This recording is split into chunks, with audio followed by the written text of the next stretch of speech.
விக்கிரவாண்டி இடைத்தேர்தல் நடந்து முடிஞ்சிருக்கு. இந்த தேர்தலில் எதிர்பார்த்தபடி திமுக மிகப்பெரிய அளவில் மகத்தான வெற்றியை அடைஞ்சிருக்கு. எதிர்கட்சிகள் கணிசமான அளவு வாக்குகளை பெற்றிருக்காங்கன்னு தான் சொல்லணும். இடைத்தேர்தல் அறிவிக்கப்பட்ட உடனே பார்த்தீங்கன்னா அதிமுக இந்த தேர்தலை புறக்கணிப்பதாக அறிவிச்சது. பாமக, திமுக, நாம் தமிழர் கட்சி மும்முனை போட்டி தேர்தலை நிலவிச்சு. இந்த தேர்தலை நேற்று பதிவான வாக்குகள் எண்ணப்பட்டது நடந்தது. வாக்கு எண்ணிக்கையில் ஆரம்பம் முதலே கடைசி திமுக முன்னில் இருந்தது. ஒட்டுமொத்தமாக பார்க்கும்போது திமுக 63.22% வாக்குகளை பெற்று மகத்தான வெற்றியை அடைஞ்சது. இதுக்கு முன்னால் திமுக பார்த்தீங்கன்னா 39.6% வாக்குலாம் பெற்றிருந்தது. தற்போது 63% வாக்குகளை பெற்ற காரணம்னு பார்த்தீங்கன்னா அதிமுக அந்த தேர்தலை புறக்கணிச்சிருந்தது. அதனால் அதிமுகவுடைய வாக்குகள் அதாவது கிட்டத்தட்ட 34.4% வாக்குகள் கடந்த தேர்தல் அதிமுக பெற்றிருந்தது. அந்த வாக்கு யாருக்கு போகும் அப்படின்னு எதிர்பார்த்துருந்தாங்க.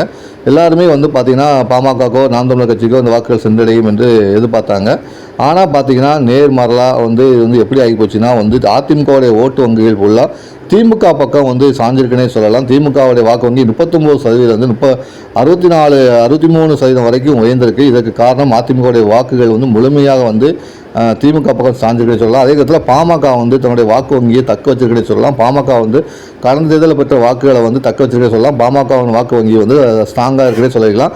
அதே மாதிரி பார்த்தீங்கன்னா நாம் தமிழர் கட்சி ஏற்கனவே அந்த தொகுதியில் இப்போ பாமக நாம் தமிழர் கட்சி தக்க வைத்திருக்க அதே வாக்குகளை தான் பெற்றிருக்கு. அதை பாமகவுக்கோ நாம் தமிழர் கட்சிக்கோ அது வீழ்ச்சி இல்லைன்னு சொல்லலாம். ஏன்னா அவங்க வாக்குகள் பெற்றிருக்காங்க. ஆனால் அதே நேரத்தில் தேர்தலிலே போட்டியிடாத அதிமுகவுக்கு தான் இந்த தேர்தல் பாதிப்பு ஏற்பட்டுள்ளது சொல்லலாம். ஏன்னா தேர்தலில் போட்டியிடாத அதிமுக வாக்கு வங்கி முழுவதும் பார்த்தீங்கன்னா திமுக பக்கம் சாஞ்சிருக்குன்னே சொல்லலாம். அந்த வகையில் பார்த்தீங்கன்னா இது திமுகவுக்கு பலமாகவும் அதிமுகவுக்கு பின்னடைவாக தான் பார்க்கப்படுது.